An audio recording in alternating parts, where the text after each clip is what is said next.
दोस्तों, बॉलीवुड एक ऐसी चकाचौंध वाली दुनिया है कि युवा न चाहते हुए भी इसकी तरफ आकर्षित होते रहते हैं। और इसका सबसे बड़ा कारण ये है कि यहाँ पर कम समय में बहुत ज्यादा पैसा कमाया जा सकता है और लड़के लड़कियां तो शॉर्टकट मारकर भी जल्दी से फिल्में झटक ही लेते हैं। दौलत के साथ शोहरत भी खूब मिलती है और उससे भी बड़ी बात कि आप यहाँ पर खुलकर अय्याशी कर सकते हैं। कोई आपको रोकने टोकने वाला नहीं है।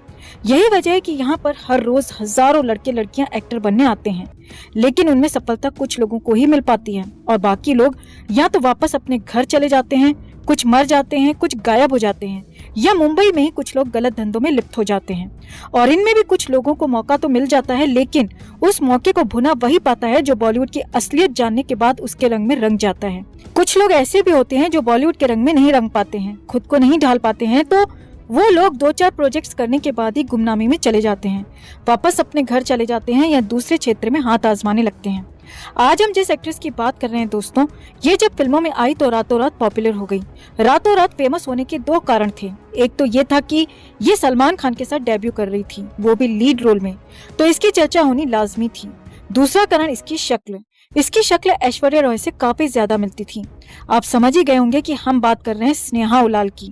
स्नेहा उलाल ने सलमान के साथ Lucky No Time for Love से डेब्यू किया था। हालांकि ये फिल्म उस समय कुछ खास कमाल नहीं कर पाई थी और फ्लॉप हो गई थी। स्नेहा का जन्म हुआ था ओमान मस्कट में 18 दिसंबर 1987 को। इसके पिता बेंगलोर के और माता सिंधी थी। पिता का नाम नितिन उलाल और माँ का नाम उषा। स्नेहा की एक बड़ी बहन भी है। स्नेहा की स्कूलिंग अलग अलग स्कूल से हुई थी। स्नेहा जब 9 साल की हुई तो अपनी माँ के साथ मुंबई आ गई थी और यहीं पर रहने लगी थी। स्नेहा ने अपनी आगे की स्कूलिंग और ग्रेजुएशन तक की पढ़ाई मुंबई में रहकर ही की। कहा जाता है कि स्नेहा और सलमान की बहन अर्पिता खान दोस्त थे और अर्पिता ने ही स्नेहा को सलमान से मिलवाया था। स्नेहा अपनी ग्रेजुएशन कर रही थी कि तभी उसे सलमान की तरफ से फिल्म में काम करने का ऑफर मिला। सलमान के ऑफर को स्नेहा ने पहली ही बार में एक्सेप्ट कर लिया और इसमें सिर्फ सलमान का ही नहीं बल्कि स्नेहा का भी लालच छिपा हुआ था। दरअसल साल 2002 में सलमान और ऐश्वर्या रॉय का ब्रेकअप हो गया था। सलमान ऐश्वर्या को भुला नहीं पाया था और यही वजह थी कि उसने ऐश्वर्या रॉय जैसी दिखने वाली लड़की को डेब्यू कराया। सलमान ऐश्वर्या को जेलस फील कराना चाहता था, लेकिन सलमान भूल गया था कि बॉलीवुड में वो अकेला मेल एक्टर नहीं है जो ऐश्वर्या रॉय के पीछे पड़ा हुआ था। खैर, सलमान ने स्नेहा को डेब्यू कराया ये सोचकर कि वो अगर स्नेहा को मौका देगा तो इसमें उसके 2 फायदे होंगे। एक तो वो ऐश्वर्या को जेलस फील कराएगा और दूसरा स्नेहा जिंदगी भर के लिए उसकी प्रॉपर्टी बन जाएगी। लेकिन सलमान के ये दोनों ही दाव फेल हो गए। हालांकि सेल्फिश सिर्फ सलमान खान ही नहीं था बल्कि स्नेहा भी थी। स्नेहा को लगा कि जुलमान जैसा फेमस एक्टर, बड़ा बोल सकते हैं क्योंकि इसकी मार्केट वैल्यू ठीक ठाक थी और ये एक नेपो किड भी है, तो ऐसा बंदा खुद उसे लॉन्च कर रहा है तो वो रातों रात सुपरस्टार बन जाएगी और फिल्मों में उसका करियर बन जाएगा। ये स्नेहा उलाल का लालच था। लेकिन स्नेहा बॉलीवुड की सच्चाई से उस समय वाकिफ नहीं थी। स्नेहा की उस समय उम्र 17 से 18 साल थी। स्नेहा और सलमान की पहली फिल्म लकी रिलीज होती है और बहुत बुरी तरह से फ्लॉप हो जाती है। सलमान का ये हमेशा से रिकॉर्ड रहा है कि वो बिना रिलेशन बनाए किसी भी फीमेल एक्ट्रेस को काम नहीं देता है, लीड रोल में तो बिल्कुल भी नहीं। यहाँ पर स्नेहा को भी यही लगा कि अगर सलमान उसके कब्जे में आ जाता है तो वो बॉलीवुड पर राज करेगी। लेकिन चीजें हमेशा वैसी नहीं होती दोस्तों जिस तरह हम सोचते हैं। और वैसे भी स्नेहा उस समय सिर्फ 18 साल की थी, तो वो बहुत ज्यादा मैच्योर भी नहीं थी और बहुत मैच्योरिटी से काम नहीं कर पा रही थी। 18-20 साल की एज में युवा वैसे ही दूसरी दुनिया में होता है। वो अपने आप को 18-20 साल की एज में फैंटम समझता है। सिर्फ स्नेहा ही नहीं बल्कि हर किसी का यही हाल है। 18 से 20-22 साल के ज्यादातर युवा यही सोचते हैं कि बस हम ही हम हैं और हमारे आगे कुछ भी नहीं है। हमारे अंदर इतनी क्षमता है कि हम दुनिया को अपने इशारों पर नचा सकते हैं। यही इन युवाओं की सोच होती है क्योंकि हमारे अंदर उस समय यानी 18-20 साल की उम्र में उतनी मैच्योरिटी नहीं होती है डिसीजन लेने की। यही हाल था स्नेहा का भी। स्नेहा भी कुछ ऐसी ही सोच रखती थी क्योंकि उसे सलमान जैसा बड़ा नाम सामने से फिल्म ऑफर कर रहा था और बदले में फेवर भी मांग रहा था, तो इसमें स्नेहा को कुछ भी बुरा नहीं लगा। लेकिन स्नेहा यहाँ पर गलत थी क्योंकि सलमान यहाँ पर शिकार नहीं था, वो शिकारी था। उसने स्नेहा जैसी सैकड़ों लड़कियों को अपने फार्म हाउस पर बुलाकर भूगोल के दर्शन कराए हैं। स्नेहा को पहली फिल्म तो मिल गई। फिल्म लकी अगर सफल हो भी जाती तो शायद कहानी दूसरी होती, लेकिन फिल्म फ्लॉप होने का जो रिजल्ट निकला वो ये था कि स्नेहा सिर्फ एक सेक्स टॉय बनकर रह गई।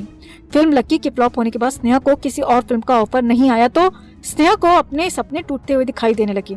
स्नेहा ने ये बात सलमान को कही तो सलमान ने उसे सोहेल खान के पास भेजा। सोहेल उस समय एक फिल्म में लीड रोल प्ले कर रहा था एज एन एक्टर। फिल्म का नाम था आर्यन। आर्यन में सोहेल के साथ लीड रोल के लिए स्नेहा को फाइनल कर लिया गया और स्नेहा को यहाँ पर बदले में वही कीमत चुकानी पड़ी जो उसने लकी के लिए सलमान को चुकाई थी। स्नेहा उस समय सिर्फ सुपरस्टार बनना चाहती थी, अपने आप को इस इंडस्ट्री में सेट करना चाहती थी और इसीलिए वो इसके लिए कुछ भी करने को तैयार थी। सोहेल के साथ आर्यन आई और बुरी तरह से फ्लॉप हो गई। यहीं से स्नेहा को बहुत बड़ा झटका लगा कि अब उसे आगे फिल्में कैसे मिलेंगी। चुलमान और सोहेल स्नेहा को बुलाकर उसका पूरा यूज कर चुके थे और ये दोनों अब स्नेहा को साथ नहीं रखना चाहते थे क्योंकि स्नेहा की कोई भी फिल्म सफल नहीं हो पाई थी। बॉलीवुड की सबसे बड़ी बात यह है दोस्तों कि यहाँ सिर्फ उगते सूरज को ही सलाम किया जाता है और जिसका सूरज डूब रहा हो तो उसका यहाँ पर खुलकर पूरा यूज किया जाता है। और मजे की बात यह है कि यहाँ पर लोग खुद को खुशी खुशी बलि का बकरा बनाने से भी पीछे नहीं हटते हैं क्योंकि उन्हें चकाचौंध वाली दुनिया दिखती है। उनकी सोच होती है कि अगर हम इस तरह से शॉर्टकट यूज करेंगे तो एक न एक दिन चमक जाएंगे क्योंकि बॉलीवुड में ऐसे लोगों को सिर्फ चकाचौंध और ग्लैमरस दुनिया ही दिखाई दे रही होती है। लेकिन जैसा कि हमने अभी पीछे कहा कि हमेशा चीजें वैसी नहीं होती जैसे हम लोग प्लान करते हैं या जिस तरह से हम उन्हें सोचते हैं। स्नेहा ने अपने आप को खान ब्रदर्स को सौंप तो दिया था लेकिन उसका कुछ फायदा हो नहीं पाया। आर्यन के बाद स्नेहा को फिर किसी भी फिल्म का कोई ऑफर नहीं आया और चुलमान ने भी स्नेहा की इसके बाद कोई हेल्प नहीं की। साल 2007 में स्नेहा को एक फिल्म मिली जिसका नाम था जाने भी दो यारों। इसमें एक छोटा सा रोल इसे जरूर मिला लेकिन इसका भी इसको कोई फायदा नहीं हुआ। इसके बाद स्नेहा ने साउथ का रुख कर लिया लेकिन स्नेहा का लक यहाँ भी नहीं चल पाया और उसे एक सफल फिल्म हाथ नहीं लग पाई। स्नेहा को 3 तेलुगु फिल्मों में रोल तो जरूर मिले लेकिन उनसे स्नेहा के करियर को बहुत ज्यादा फायदा नहीं हो पाया। ये तीनों फिल्में फ्लॉप साबित हुई। 2009 आते आते स्नेहा समझ चुकी थी कि फिल्में पाने के लिए उसे दलदल में पूरी तरह से उतरना पड़ेगा। स्नेहा ने फिर से सलमान से मीटिंग की और उसे हेल्प करने को कहा। चुलमान ने स्नेहा को बताया कि बॉलीवुड में हर रोज बड़ी बड़ी पार्टीज होती हैं तो तुम उन पार्टीज में जाना शुरू करो ताकि हर तरह के फिल्म मेकर्स से तुम्हारी जान पहचान हो जाए और तुम्हें काम मिलना शुरू हो जाए। इसके अलावा चुलमान ने स्नेहा को एक फिल्म में काम भी दिलवाया। ये फिल्म थी काश मेरे होते। इसमें स्नेहा के साथ एक न्यू कमर मेल एक्टर था लेकिन ये फिल्म भी कब आई और कब चली गई किसी को कानों कान खबर नहीं हो पाई। लेकिन अब स्नेहा ने बॉलीवुड की बड़ी बड़ी पार्टीज में जाना शुरू कर दिया था। बॉलीवुड की पार्टीज में जाकर भी वही एक्ट्रेस फिल्में झटक पाती है जो फिल्म मेकर के सामने अपने आप को परोसने से पहले फिल्म साइन कर लेती है या किसी तरह का एग्रीमेंट कर लेती है क्योंकि बॉलीवुड में अगर कोई लड़की या कोई भी लड़का फिल्म साइन करने से पहले फिल्म मेकर के बिस्तर तक पहुंच जाता है या पहुंच जाती है तो उसे बाद में फिल्म के नाम पर बाबा जी का ठुल्लू ही मिल पाता है। और अगर काम मांगने वाला फ्लॉप कलाकार है तो फिर कलाकार बिस्तर पर भी जाएगा और काम तो बहुत दूर की कौड़ी है, उसे कुछ भी नहीं मिल पाएगा। बॉलीवुड की पार्टीज में जाकर स्नेहा को एक हिंदी फिल्म मिली जरूर और ये फिल्म थी क्लिक।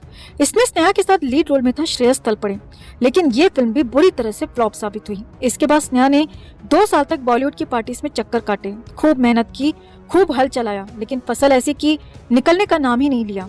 तब जाकर स्नेहा को थोड़ी बहुत अक्ल आई कि वो जो कर रही है, वो जो उसने किया है वो उसके लिए सही नहीं है। बॉलीवुड की दुनिया में जिस्म परोसने के बाद ही काम मिलेगा और वो भी उन्हें जिनके खाते में या तो 1-2 हिट फिल्में होती हैं या जिनके सर पर किसी बड़े एक्टर का हाथ होता है, वरना यहाँ पर जिस्म परोसने के बाद भी काम नहीं मिल पाता है। इसके बाद स्नेहा ने बॉलीवुड में स्टार बनने का ख्वाब छोड़ दिया और उसने साउथ में ही काम करना उचित समझा। साउथ में वो बहुत ज्यादा सफल तो नहीं हो पाई थी कभी भी लेकिन उसे हर साल इक्का दुक्का फिल्में मिलती रहीं। साल 2012 में स्नेहा ने एक बंगाली फिल्म में भी काम किया। स्नेहा की लास्ट फिल्म आई थी 2015 में जो कि हिंदी में थी और बुरी तरह से फ्लॉप थी। साउथ की अगर बात की जाए तो साउथ में इसकी आखिरी फिल्म थी 2014 में। 2015 के बाद स्नेहा ने 2020 में एक वेब सीरीज में काम किया जिसका नाम था एक्सपायरी डेट। स्नेहा की किस्मत ने यहाँ भी उसका साथ नहीं दिया और ये सीरीज भी बुरी तरह से फ्लॉप हो गई और इसकी बहुत ज्यादा चर्चा नहीं हो पाई। स्नेहा आज फिल्मों से दूर है, वो ना तो बॉलीवुड की किसी भी फिल्म में काम कर रही है और न ही किसी भी साउथ की फिल्म में। स्नेहा की पर्सनल लाइफ की बात की जाए तो स्नेहा अभी भी सिंगल है और उसके अफेयर से रिलेटेड कोई भी खबर बाहर नहीं आ पाती है क्योंकि स्नेहा अब मीडिया से ना तो ज्यादा बात करती है और ना ही किसी की नजरों में आती है। हालांकि स्नेहा सोशल मीडिया पर एक्टिव रहती है, वो पिक्स पोस्ट करती रहती है। स्नेहा का नाम आज के समय में एक फ्लॉप एक्ट्रेस के रूप में लिया जाता है लेकिन स्नेहा ने अपने जीवन के 6 से 7 साल बॉलीवुड के अय्याशों को खुश करने में लगा दिए, वो भी सिर्फ इसलिए कि वो स्टार बनना चाहती थी। वो अपने आप को एज एन एक्ट्रेस सेटल करना चाहती थी। स्नेहा ने खुद एक इंटरव्यू में कहा था कि उसे लकी फिल्म के दौरान ही समझ जाना चाहिए था कि ये प्रोफेशन, ये काम उसके लिए नहीं है। वो इस प्रोफेशन के लिए नहीं बनी है, उसे तभी किसी और फील्ड में मेहनत करनी चाहिए थी, ना कि बॉलीवुड के फिल्म मेकर्स को खुश करने की कोशिश करनी चाहिए थी।